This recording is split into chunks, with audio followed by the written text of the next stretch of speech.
크신 은혜가 오늘도 예배하시는 여러분들 중에 넘치기를 주의 이름으로 축원합니다. 오늘 말씀해 보니까 회심 이전의 바울에 대해서 이렇게 말씀합니다. 그가 주의 제자들에 대하여 여전히 위협과 살기가 등등하여 라고 말씀해요. 여러분, 어떤 사람이 살기가 또 위협하는 모습이 아주 등등하다라는 말을 들을 정도의 태도를 취하면 그 사람 옆에 있을 때 느낌이 있을까요? 없을까요? 느낌이 있습니다. 그죠? 살기, 위협이 등등한 사람 쳐다보기만 해도 좀 별로 그렇게 기분이, 괜히 눈 마주치면 안 될 것 같은, 그죠? 지나가는 깡패 보듯이 이렇게 보는 이런 분위기가 되겠죠. 딱 그런 사람이 바울이었다는 거죠. 교인들이 바라볼 때는, 예수 믿는 사람들이 바라볼 때 바울은 예수 믿는 사람들에게 그런 종류의 사람이었던 거예요. 얼마나 교회를 싫어했는지, 교회를 다니는 사람들, 특별히 신앙생활을 하는 사람들에 대해서 마음의 미움이 얼마나 극심했던지, 자기가 이 예루살렘에 있는 교인들만 핍박하는 걸로는 만족이 안 돼서 다메섹에 있는 자들까지 내가 허락을 받아가지고 가서 내가 잡아오겠다라고 그 길을 걸어가던 자, 그게 바로 이 바울이었음을 말씀을 합니다. 어떻게 보면은 이 바울은 굉장히 지식을 많이 가지고 있던 사람이잖아요. 가말리엘의 문화에서 배웠던 사람이니까 자기가 가진 지식으로 생각해 봤을 때 예수를 믿는 도리 자체가 말도 안 된다고 생각했을 것이다, 이렇게 여겨집니다. 도대체 어떻게 죽은 자가 살았다라고 하는 이런 말을 믿지? 아니, 나나 비슷하게 젊은 예루살렘에 활동하던 그 예수라고 하는 자를 하나님의 아들이라고 그렇게 믿을 수가 있느냐?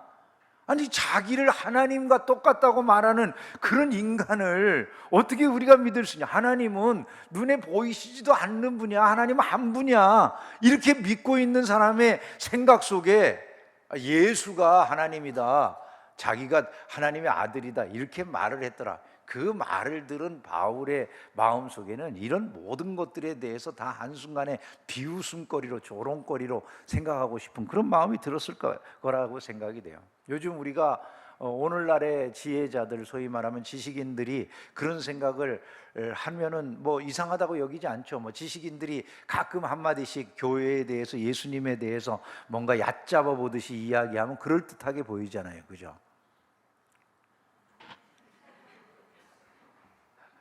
사람들이 괜히 있어 보이려면 예수님에 대해서 한마디 하면서 자기가 마치 예수도 아무것도 아닌 것처럼 깎아내리면 그럴듯해 보이는 이런 것으로 생각하는지, 조금 지식이 있다라고 하는 사람들이 그런 말 하기를 좋아하잖아요. 바울도 아마 비슷한 당대의 지식인이 아니었을까, 이런 생각이 드는 것입니다. 그런 바울이 이제 다메섹으로 예수 믿는 사람들 사로잡기 위해서 가는 그 길에서 일어난 일을 이 9장은 다루고 있는데, 그 9장의 바울의 회심 사건을 우리가 살펴보면서 오늘 은혜를 나누려고 합니다. 첫 번째로 우리가 이 말씀을 통해서 알 수 있게 되는 것은, 변화의 시간이라고 하는 것은 예상하지 못하던 때에 오더라는 거예요. 갑자기 변화의 시간이 오더라는 거예요. 사울이 길을 가다가 다메섹에 가까이 이르더니, 같이 읽어볼까요? 호련히 하늘로부터 빛이 그를 둘러 비추는지라. 길을 가다가 호련히 갑작스럽게 일어난 일이라는 거예요. 그의 인생을 뒤바꾸는 일이 갑자기 한순간에 일어난 거예요. 변화라고 하는 건 오랜 시간 걸리는 게 아니라는 것이죠.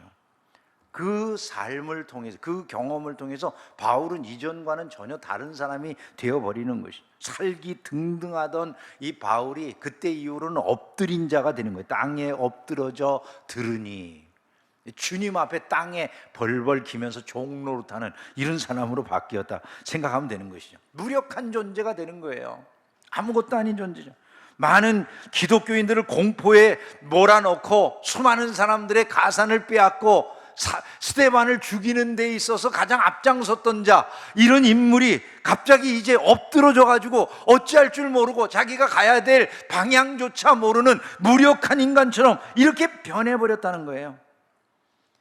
여러분, 사람들이 예수를 만나면 이런 변화를 받게 되는 것이죠. 저는 변화가 순식간에 일어나는 거라는 걸 저 자신이 경험을 하고 알게 됐어요. 저는 기독교 집안에서 태어났기 때문에 예수를 믿는 것을 당연하다고 어렸을 땐 생각을 했어요. 예? 제가 4대째니까 제가 4대, 우리 애들이 5대, 그 밑에 손주가 6대, 다른 집안에서는 손주도 또 결혼했으니까 이제 7대. 그렇게 예수를 믿는 집이니까 저희 집에서는 예수를 믿는 게 다 당연한 거고, 집안 식구들 가운데 예수를 안 믿는 사람이 없어요. 우리는 친족들까지 포함해 가지고.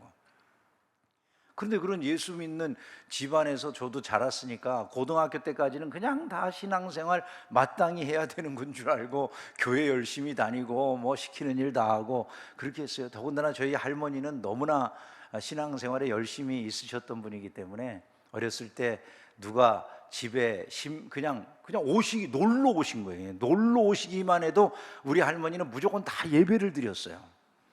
그래서 내가 예배를 10번도 드린 적이 있어. 그냥 누가 오면 이름을 불러, 원경아 그러면 나가야 돼. 나가면 예배 드리는 거예요, 그거. 근데 우리 할머니는 기도가 짧지도 않아. 보통 시작하면 30분에서 1시간을 해버려.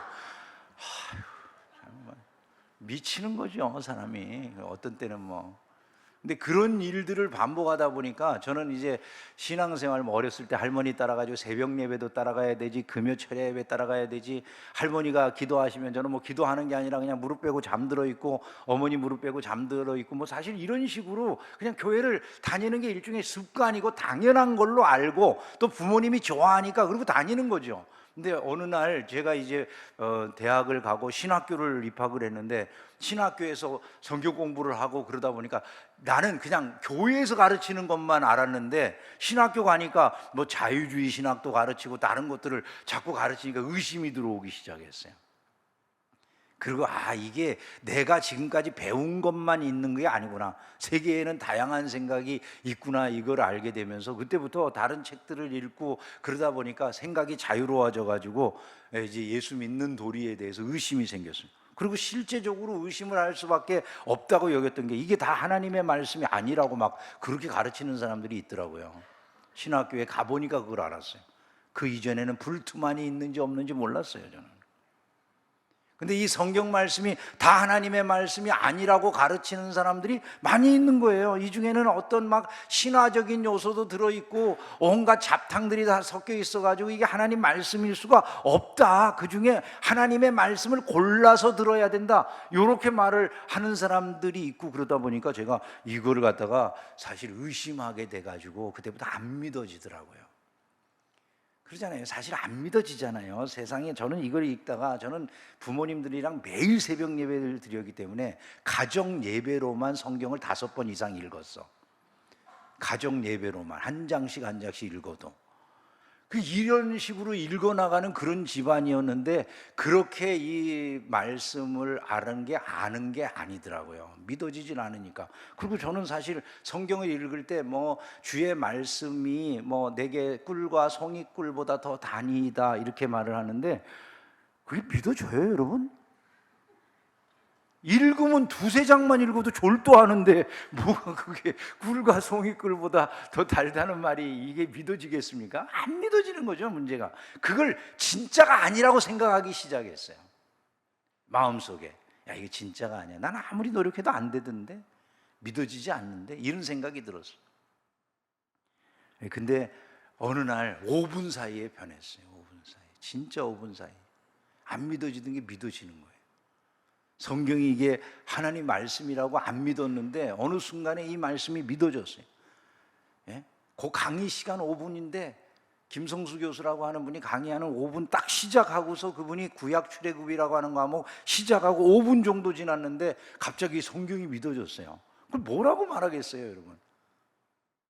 갑자기 믿어지는 거예요. 그리고 이 성경의 말씀이 딱 전체가 다 하나의 주제로 쓰여졌다고 이렇게 생각되고, 그게 내 마음에 믿어지는 거예요. 그리고 내가 인생을 살아가는 동안에 뭐를 해야 되는구나, 이걸 알게 됐어요. 내가 말씀을 전하는 사람이 돼야 되는구나. 제가 이거 안 했으면 다른 거 했을지도 모르겠어요. 저는 집사람이 약사라, 여러분 아시잖아요. 집사람이 약사인데 돈을 제법 잘 벌었어요. 그래가지고 제가 학교 다닐 때 신학교 다니면서도 저는 이 고급 승용차를 타고 다녔어요. 스텔라, CXL 이런 거. 그때 당시에는 교장 선생님급이나 타는 거예요, 그게. 스텔라 아세요? 모르죠, 지금은. 옛날 차라. 제가 그때는 그러고 다녔어요. 그러다가 다 집어치고 그냥, 부름을 받은 게 이쪽이구나 생각을 해서 그런 걸 안 하고, 뭐, 그때 당시에 풍덕천에 땅 사라고 사람들이. 분당 조금 개발되고 있을 때 풍덕천은 다 촌이었는데 지금은 거기가 전부 뭐 경기대학이니 뭐니 다 그 아파트 들어선 그런 지역이에요. 거기 땅 사면 돈 번다고 다 정보를 가지고 있었어. 제가 지금 아마 거기다 땅 샀으면 이러고 다닐지도 몰라네. 근데 여러분, 그런 거 다 필요 없었어요. 왜냐하면 내가 해야 될 일이 너무나 분명히 있기 때문에.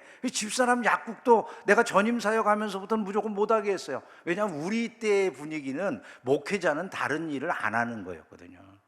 지금이야 목사님들이 뭐 다른 일도 하고 사모님들이 다른 일을 하면서도 하지만은 우리 때는 사모도 다 같이 목회하는 걸로 생각을 했기 때문에 그냥 다 그만두고 그냥 이 목회만 해야 되는 거다 이렇게 생각을 하면서 달려왔어요. 그 과정에서 내가 해야 될 일이 이거라고 생각하는 그 변화가 5분 사이에 일어났어요. 너무나 놀라운 게 성경이 읽어지는데 3일 만에 정말 이걸 다 읽더라니까요. 그리고 무릎을 쳐가면서 읽어요. 꿀과 송이꿀보다 더 달다라고 하는 말씀이 맞았던 거지 내 생각이 맞는 게 아니었어요. 문제는 그 변화가 그렇게 짧은 시간에 일어나더라고요. 바울이 변화를 받았어요. 아니 그렇게 무서웠던 사람이 순식간에 주님의 종으로 바뀌는데 그의 눈에 밝은 빛이 비추었다 이렇게 말씀을 해요. 빛이 비추는데 이 사람의 눈에는 보이는데 다른 사람 눈에는 안 보이는 빛이에요. 영적인 빛인 거예요. 그 영적인 빛이 그의 눈에 비치는데 그의 일생이 바뀌는 거예요. 그에게 주님의 말씀이 들려왔어요. 사울아 사울아 내가 어찌하여 나를 박해하느냐 말씀이 들려요. 아니 이것이 들리는데 이 사람에게 들리는 말씀이에요. 이 사람에게는 그 이후에 계속해서 그 말씀들이 들려오는 거예요. 누구십니까? 네가 박해하는 예수다. 여러분 얼마나 충격이 됐겠습니까? 자기가 예수 믿는다고 사람들 다 죽이러 쫓아다니는데 그 말씀을 들었다. 내가 멀쩡하게 살아있고 저들이 믿는 그 믿음대로 내가 역사하고 있다라고 하는 걸 그에게 보여주었을 때 사울은 아마 놀래가지고 등골이 다 오싹해지지 않았을까. 여러분 이런 생각 들지 않으세요? 예수님과의 영적인 만남이 그의 인생을 바꾸는 거예요. 그 이후에 그는 그 음성이 이끄는 대로 인생을 살아가는 것이죠. 너는 일어나 시내로 들어가라. 내가 행할 것을 내게 이를 자가 있느니라. 이제는 말하면 그 말씀을 듣고 움직일 수밖에 없는 사람이 되는 거예요. 지난주에 총회 북한교회 재건위원회에서 나라사랑 기도회 우리 교회에 와서 함께 참여하고 같이 예배를 드렸는데 이 총회 나라사랑 기도회 당일에만 우리 성도들이 그렇게 많이 모인 것도 아닌데도 당일에 나온 그 헌금이 305만 원인가 돼가지고 이걸 전부 다 북한교회 재건 헌금으로 드렸습니다. 우리 교우들이 너무 적극적으로 헌신해 주셨다고 총회 관계자들이 많이 고마워하는 그런 시간이 됐는데 그때 우리 지난 금요일 날 예배 드리면서 탈북한 사람이 2달 성경 공부하고 나서 자기 신앙 간증을 편지 형식으로 써서 보냈다라고 하는 그런 이야기를 들으시고 아마 일부 읽어주시는 걸 여러분들이 들으셨을 거예요. 그 고백 가운데 이제 예수 믿고 2달 만에 이 사람이 어떻게 변했는지를 알 수 있는 내용들이 이런 것들이 나오더라고요. 스스로 죄인임을 모르고 하나님을 원망하며 살던 저희들을 버리지 않으시고 늦게나마 하나님을 알게 하여 주시고 항상 우리와 함께 하시는 주님을 소리 높여 찬양합니다.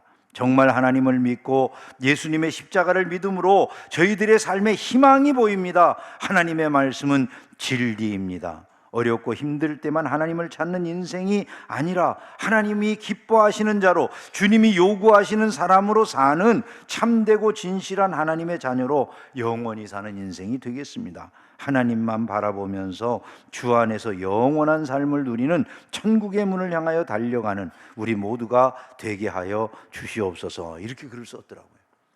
믿은 지 2달 된 사람이 쓴 글이랍니다.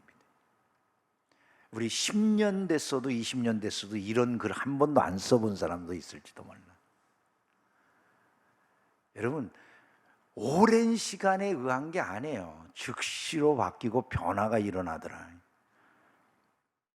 하나님의 말씀 안에서 이러한 변화가 일어난다라고 하는 것, 이게 영적인 체험을 한 바울을 통해서 우리에게 보여진 그런 모습이었고, 사실은 우리 한국 교회사도 이렇게 한국의 기독교가 크게 번성하게 된 이유도 다른 게 아니라 그런 갑작스러운 변화를 본 수많은 사람들 때문이잖아요. 여러분 잘 아시는 김익두 목사님 같은 분들은 뭐 하던 분들입니까? 평양 깡패였다고 그러잖아요, 그죠? 대한민국 최고의 개신교 부흥사가 돼가지고 수많은 사람들에게 일제하에서 희망을 주는 그런 일들을 그분이 하셨었던 것을 우리가 알고 있어요. 일본의 순사가 그분을 갖다가 이제 뭐 거짓말로 수많은 기적이 일어난다 그래요. 거짓말인 줄 알고 잡으러 왔다가 자기 눈앞에서 오히려 이적이 일어나는 걸 보고 아무 말도 못하고 돌아가는 이런 일이 있었다는 뭐 일화까지 있는 분이니까 대단한 역사가 일어났던 것을 우리가 알 수가 있는 거죠. 갑작스러운 변화. 영적인 체험이 그의 삶을 완전히 바꿔버렸어요. 그의 눈에 비친 밝은 빛에 의해서 이 바울의 눈이 멀어버렸다, 이렇게 말을 합니다. 사울이 일어나 눈을 떴으나 아무것도 보지 못하고 사람의 손에 끌려 다메섹에 들어가서 사흘 동안 보지 못하고 먹지도 마시지도 아니하니라, 이렇게 말씀했어요. 순식간에 눈이 멀어버렸어요. 사실은 눈이 멀만하죠. 한 짓이 있잖아요, 그죠? 예수 믿는 사람들 죽이려고 쫓아다녔는데 얼마나 나쁜 짓입니까? 근데 자기가 모르니까, 자기가 소경된 인도자가 돼서 앞장서 가지고 예수 믿는 사람들을 핍박하는 이런 일을 했었다. 여러분, 이것을 우리가 알 수 있는 것이죠. 마태복음 23장에 보면 화 있을진저 외식하는 서기관들과 바리새인들이요. 외식하는 서기관과 바리새인, 그 중에 한 사람이 누굽니까? 바로 이 바울이잖아요. 화 있을진저 눈먼 인도자요. 그 눈먼 인도자가 바울이잖아요. 어리석은 맹인들이여 라고 하는 소리를 들을 수밖에 없었던 사람, 그가 바울이었다는 것이죠. 육신의 눈은 떴지만은 멀쩡한 사람들 데리고 지옥 가게 만드는 이런 짓들을 하고 있는 것, 자기는 모르고 얼마나 확신 가운데 그 일을 했었겠느냐, 이걸 우리가 생각할 수 있는 것이죠. 그런데 눈을 멀고 나서 그 다음에 주님의 은혜로 눈을 떴을 때는 전혀 다른 삶을 살아가는 존재가 되었다는 것을 믿으시기를 주님의 이름으로 축원합니다. 주님을 만나면 인생이 무엇이 잘못됐는가를 알게 된다, 그 말이에요. 배용준이라고 하는 어린 피아노 천재 학생이 있었어요. 이 배용준이라고 하는 어린 학생의 어머니가 암이 걸리셨는데 일찍 세상을 떠났어요. 이 아이는 11살 때 그 천재성이 드러났어요. 11살짜리가 집이 시골이에요. 아무것도 주변에 없는, 뭐 배울 수 있는 공간이나 이런 데가 없는 완전 시골 마을의 한 구석탱이에 살고 있는 그런 집인데, 이 아이에게 어머니는 피아노 교육을 시켜줄 만한 능력이 없어요. 근데 11살짜리가 텔레비전을 보다가 텔레비전에서 피아노 연주하는 그걸 보고 자기가 그걸 흉내내 가지고 피아노를 쳐요. 절대음감이 돼 가지고 그걸 손가락으로 다 피아노에 옮기는 거예요. 그것도 피아노를 텔레비전에서 치는 사람 모습 그대로 막 이렇게 흉내를 내 가지고 그 피아노를 치더라고요. 그래 가지고 이 아이가 뭐 영재로도 나오고 그랬었는데, 문제는 이 아이를 갖다가 그 어머니가 암이 걸리고 시골에서 살면서 아이를 교육시킬 아무런 힘이 없는 거예요. 그러니까 이 어머니가 처음에 나왔을 때는 이 아이를 갖다가 누군가에게 입양을 보내가지고, 나는 암 걸려서 얼마 살지도 못할 것 같으니까 누가 다른 사람이 입양 데리고 가가지고 얘를 키워줬으면 좋겠다고 데리고 나왔는데, 그거 뭐 애기가 가려고 하겠습니까? 11살짜리가 엄마 품을 떠나가지고 가라니까 애기는 못 간다고 그러죠. 그거는 안 됐는데, 그 어머니가 돌아가시기 전에 평택에 나와가지고 평택에 있는 한 그 음악학원에 가서 음악학원 여자 선생님에게 애를 맡긴 거예요. 이 음악학원 여자 선생님이 처음에는 일주일에 한 번 만나가지고 그 아이를 교육을 시킵니다. 근데 이 아이가 일주일에 한 번 만나가지고 교육을 받은 다음에 돌아갔다가 일주일에 오면 또다시 이 피아노를 연주하는 게 엉망이 돼가지고 온다는 거예요. 그러니까 이 아이가 피아노를 잘 치는 건 분명한데, 문제는 텔레비전이나 이런 데에서 보고 그냥 직접 지 생각대로 치는 거니까 운지법이 하나도 맞질 않아가지고 한계가 뚜렷한, 이게 더 이상 늘 수 없는 그런 한계가 있는 아이로 자라버렸다는 거예요. 그래서 피아노 선생님이 가르쳐주면 그대로 배워서 해야 되는데 얘가 혼자 치던 습관이 있으니까 계속 일주일 후에 오면은 지멋대로 쳐버리니까 자유롭게 아무렇게나 치는 이런 습관이 들어 있어가지고 고쳐지지가 않더라는 거죠. 결국 선생님이 결심을 하고 엄마도 안 계시고 돌아가시고 혼자 있는 이 아이를 자기가 직접 데려다가 먹이고 재우고 그러면서 365일 교육을 하기 시작했어요. 이 애가 피아노를 잘 쳐가지고 마침내 예원 학교에 입학을 했어요. 놀래지들을 않으시네. 그 예원 학교가요, 그게 이윤찬이니 그런 세계적인 피아니스트를 길러낸 바로 그 학교라고요.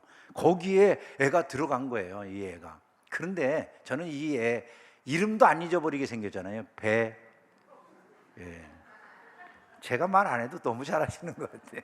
배용준이라고 하는 이름을 가진 애라 얘를 기억하기 쉬우실 텐데, 저는 이제 그 아이의 얘기가 아니라 그 아이를 키운 그 여선생님, 그분을 좀 얘기하고 싶은데요. 이분이 대단한 분이에요. 보니까 중학교 때 이분이 개척교회 목사님 사모님이더라고요. 개척교회 목사님 사모님인데 피아노 학원을 해가지고 개척교회 하는 남편의 뒤를 이제 도와주는 그런 일들을 하고 계신다라는 이야기를 들었어요. 근데 그 사모님이 자기가 그 개척교회 목사 사모가 된 이유가 중학교 때 은혜를 받아버렸대요.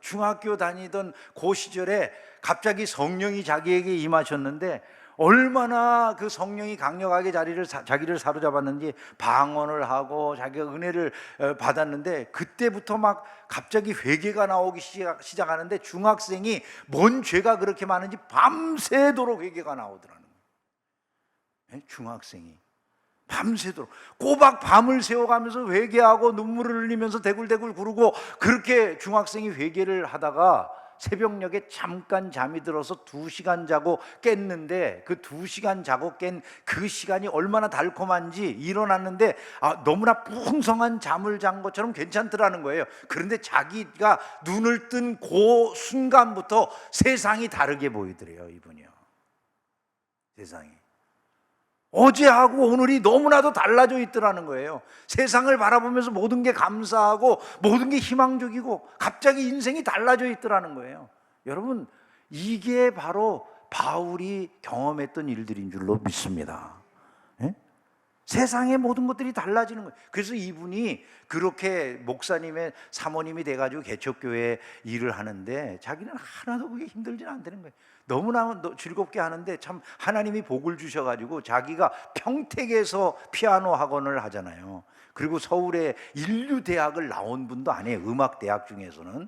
그런데 이분이 하는 학원에서 1년에 어떻게 하나님께서 지혜를 주셨는지, 지혜를 주셔가지고 아이들을 잘 가르치는 그런 기술이 있게 해주셔서 1년에 전국대회에서 우승자가 7명에서 9명이 나온대요. 그 시골에 있는 피아노 학원에서.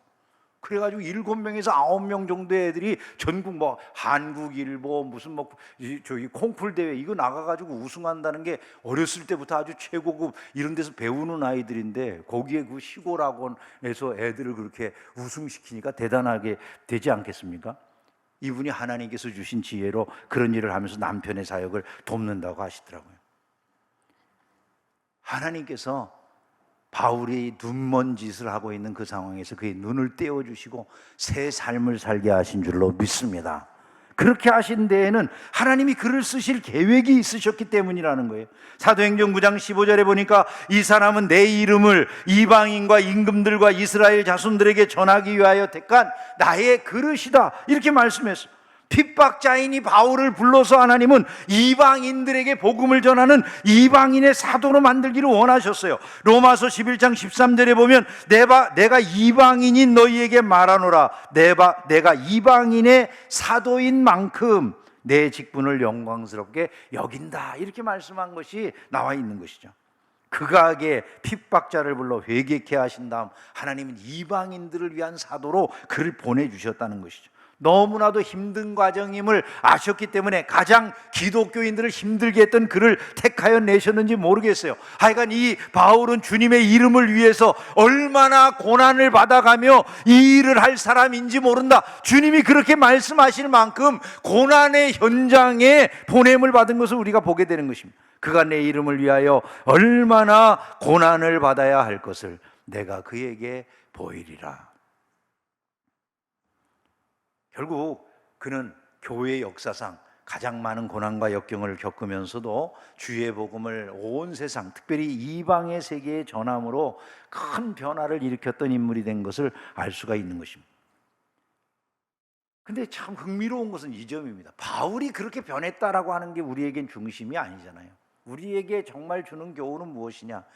우리도 바울처럼 부름을 받았고 바울처럼 보냄을 받고 있다는 거예요. 주의 이름을 세상에 전하게 하기 위해서. 사도행전 1장 8절 말씀을 우리가 지금 듣고 또 듣고 지금 사도행전을 생각하면서 계속 말씀 속에 생각하는 건데 이게 중심적인 이야기가 되기 때문이죠. 오직 성령이 너희에게 임하시면 너희가 권능을 받고, 같이 읽어보겠습니다. 예루살렘과 온 유대와 사마리아와 내 증인이 되리라. 할렐루야. 모든 신자들은 다 증인으로 부름을 받고 있다. 예수의 이름을 전하기 위해서 증인으로 부름을 받고 있다. 이거를 우리가 알아야 된다는 것이죠. 저는 여러분들 중에서 목사보다 더 훨씬 더 영향력 있게 복음을 전할 분들이 많이 계신다고 믿어요. 아멘을 안 하시는데 하기 싫어서 안 하시는 게 아닐 줄로 믿습니다. 사실 여러분들의 그 11조는 주님 앞에 드리는 교우들이 많죠, 그죠? 11조는 많이 드리는데 물질의 11조만 주로 드리지, 내가 시간이라든지 내 재능의 11조 같은 거는 주님 앞에 드리지 않아도 되는 것처럼 생각하는 경향이 굉장히 강한 것 같아요. 근데 여러분, 사실은 다른 모든 것도 우리가 그 정도를 주님에게 쓰려고 마음 먹으면 아마 우리 평신도들을 통해서 팬데믹 이후 세상이 새로워질 거예요. 혹시 여러분 가운데 글 쓰는 재주가 있는 분들이 있다면 그 글 쓰는 재주를 가지고서 10분의 1, 여러분들이 쓰는 모든 글 쓰는 재주의 10분의 1만 주를 위해서 써보세요. 예? 여러분들이 그림을 그리는 실력의 10분의 1만 주를 위해서 써보세요.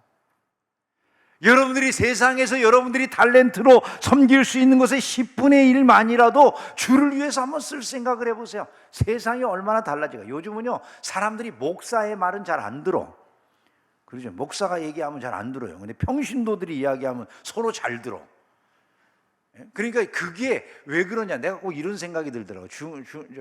중고등학교 다닐 때 어린 학생들 보면 부모님이 하는 얘기는 징그럽게 안 듣는데 지 1년짜리 선배가 이야기하면 아주 철석같이 알아듣고 따라서 하잖아요, 그죠? 똑같은 것 같아요. 목사가 이야기하면 듣기 싫어. 근데 옆에 있는 다른 평신도가 이야기해주면 진짜 같아. 그건 들어야 될 그 의무가 있는 것처럼 여겨지거든요. 우리 교회 의료선교회가 나아가서 의사로서 의료 선교하는데 시간을 들이잖아요. 예? 그것에 내 시간의 10분의 1을 투자해 보자, 이렇게 생각해 보셨습니까? 내 재능의 10분의 1은 적어도 내가 이런 일들을 위해서 써야 되겠다, 이렇게 생각을 해 보셨어요, 여러분? 그런 일들이 필요하다는 거예요. 복음을 전하라고 우리가 세상에 보냄을 받았다. 택한 나의 그릇이다. 이 일을 위해서 택한 그릇이라. 여러분, 저와 여러분도 똑같다 그 말이죠. 우리가 이 일에 쓰임받기를 기뻐하는 은혜가 있기를 주의 이름으로 축원합니다. 바울이 결국 그렇게 쓰임받아서 오늘과 같은 전 세계적인 부흥의 역사를 일으키는데 기초석이 된 것이죠. 바울의 새 삶이 시작되었습니다. 주님은 눈이 보이지 않는 바울의 눈을 띄워주시는 것으로부터 그의 사역을 시작하게 하시는 걸 볼 수 있는데, 마치 저는 이런 생각이 들었어요. 모세를 부르시는 거하고 바울을 부르시는 과정이 매우 유사하다. 모세를 부르실 때도 떨기나무에 불이 붙었는데 타지 않는 빛을 보게 하셔서 부르셨잖아요, 그죠? 처음에 이 바울을 부르실 때도 밝은 빛이 눈에 비추어지면서 그 빛을 보고 바울이 부름을 받잖아요. 그리고 모세를 하나님께서 또 보내실 때도 모세 자신은 아니겠지만은 그 모세의 아들들이 십보라와의 사이에서 태어난 아들들이 이제 그 할례를 받지 않으니까 받지 않은 그 아들들 때문에 모세를 하나님이 길에서 죽이려고 하시는 이런 일이 벌어지지 않습니까? 그때 그 십보라가 자기 아들들 할례를 해가지고 던지면서 피난편이라고 그렇게 이야기하게 되니까 하나님께서 그 모세를 죽이시려다가 놓아주신 이런 일이 있었다. 할례로 시작이 되는데 흥미로운 게 이 바울은 제일 먼저 세례받는 걸로 시작이 되는 거예요. 세례받는 것으로. 그리고 그가 하나님의 은혜와 기적을 먼저 체험하면서 시작이 돼요. 눈의 비늘이 벗어지면서 눈이 보게 되므로, 마치 모세는 뭐 지팡이라든지 이게 지팡이가 뱀이 됐다가 또 뱀이 지팡이가 되는 이런 기적적인 경험, 손을 넣었다가 빼니까 뭐 나병이 생겼다가 나았다 하는 뭐 이런 일들을 통해서 그가 처음 이 주님의 종으로서의 길을 걸어가듯이 바울도 이런 독특한 체험을 하면서 그 길을 걸어가게 되더라는 거예요. 그뿐만이 아니죠. 그 이후에는 이제 이스라엘 백성들과 어울리는 모세처럼 바울도 역시 그리스도인들과 함께하면서 다메섹에 있는 제자들과 어울리기 시작. 이제는 어울리는 무리가 달라졌어요. 그리고 예수를 전하기 시작했다. 하나님의 말씀을 애굽에 전하는 것처럼 바울은 예수를 각 회당에서 전하는 것으로부터 시작이 됐다. 즉시로 각 회당에서 예수가 하나님의 아들이심을 전파했다. 흥미로운 게요, 저는 아주 이 말씀을 보면서 매우 흥미롭게 생각을 했는데, 바울이 주님의 말씀을 전하기 시작하니까 사람들이 바울을 죽이려고 마음을 먹고 유대인들의 공격이 시작됐는데, 바울이 그 짧은 시간 사역을 한 그 기간에 제자들이 생겼다는 거예요. 그의 제자들이 밤에 사울을 광주리에 담아 성벽에서 달아 내리니라. 복음을 증거했는데 그 짧은 시간에 제자들이 생겼어요. 여러분 예수 믿고 한 10년, 20년, 30년 되셨죠, 그죠? 더 된 분들도 많이 계실 텐데 제자가 생기셨어요? 다행히 주일학교 교사라고 하는 특별한 은혜를 부여받은 분들, 이런 분들이 제자들이 있습니다 이럴 수 있는 분들이 계시겠지만, 상당수 내 평생에 나로 인하여 다른 사람 예수 믿게 한 사람이 없어요 이럴 수도 있잖아요. 바울은 그 짧은 시간에 복음을 통해서 제자를 만들었대. 오늘 우리가 이러한 것들을 마음속에 생각하면서 우리의 오늘의 삶이 어떠해야 되는가를 좀 정리하면서 말씀을 맺겠습니다. 바울의 회심이 우리에게 주는 교훈이 뭔가? 첫 번째로 바울의 회심을 통해서 우리는 우리의 부르심을 좀 다시 한번 생각할 수 있어야 되겠다는 것이죠. 한 사람, 바울이 변화가 되면서 어떤 분은 이렇게까지 과장스럽지만 이렇게까지 말하기도 하죠. 바울은 원래 아시아를 전도하기를 원했는데 아시아를 전도하려고 했던 바울의 발걸음이 마게도니아 사람들의 환상을 보고 유럽으로 가게 되면서 유럽이 먼저 깨어나는 이런 축복을 누리게 되었다. 한 사람의 복음의 발걸음이 세상을 바꾼다. 우리나라는 어떤 것 같으세요, 여러분? 저는 이 말이 과장이라고만 생각이 안 돼요. 우리나라가 변화가 어떻게 된 것 같으세요? 복음을 전하는 일꾼들이 들어와서 변화되기 시작한 것 아닙니까? 대한민국의 발전에 여러분 복음을 빼놓고 생각할 수 있는 게 있을 것 같으세요? 아니, 우리나라의 제일 신식 교육기관은 어디서 들어왔습니까? 배제학당이 제일 먼저 세워진 신식 학교잖아요. 그죠? 그거 다 기독교 학교 아닙니까? 우리나라에 제일 먼저 세워진 신식 병원들은 다 어디서 들어온 겁니까? 다 기독교를 통해서 들어온 거잖아요.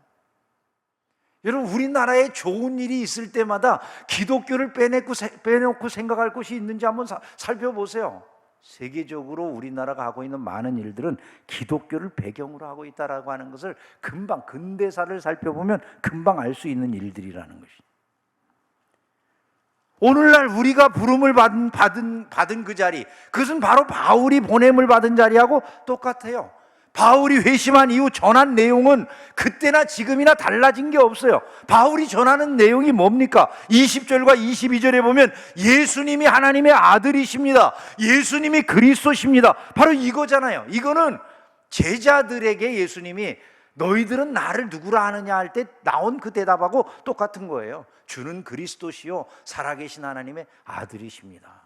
바울도 똑같은 것을 들었고 똑같은 내용을 전하는 사람이 된 것이고, 오늘 우리도 똑같은 내용을 세상에 전하는 사람들이다. 이 점을 우리가 알아야 된다는 거죠. 하나님의 아들이 이 땅에 오셨습니다. 그분은 우리의 왕이십니다. 그분이 우리의 선지자십니다. 그분이 우리의 주인이십니다. 그분이 우리의 제사장이십니다. 그분이 자신의 몸을 우리를 대신해서 십자가 위에 내어주심으로 우리를 구원하셨습니다. 우리는 믿으면 구원을 받습니다. 이런 것들을 우리가 전하는 거잖아요. 그분이 우리의 유일한 길이요 진리요 생명이 되십니다. 이것을 우리가 전하는 사람들이 되었다. 이게 바울이 하던 일이나 우리가 하던 일이나 차이가 아무것도 없는 일들이라는 것이죠.